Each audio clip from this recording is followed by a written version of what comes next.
இந்த கல்பாக்கம் பக்கத்தில் இருக்கிற செய்யூர் அப்படிங்கிற கிராமத்தில் ஒரு ஆட்டு கொட்டாய் அமைச்சு கொடுத்துருக்காங்க சோலார் பவர்லேயே. அந்த ஆட்டுக்கு தேவையான தீவன புல் வளர்க்குறது பார்த்திங்கன்னா ஹைட்ரோஃபோனிக்ஸ் மூலிமா மண் இல்லாமல் இந்த தட்டில் தண்ணியை ஸ்ப்ரே பண்ணுற மூலிமாவே இந்த மக்காச்சோளம், கோதுமை இது மாதிரியான தீவன புல்லை நீங்கள் வளர்த்துடலாம்.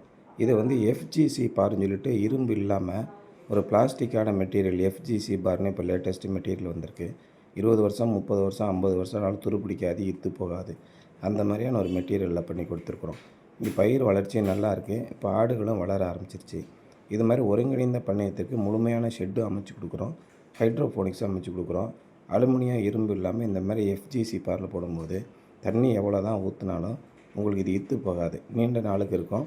நமக்கு ரொம்ப எக்கனாமிக்ஸாகவும் இருக்குது. இரும்போட கம்மி விலை தான் வருது.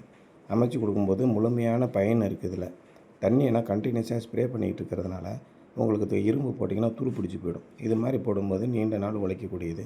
இது மாதிரி சாம்சங் சோலாரில் அமைச்சு கொடுக்குறோங்க.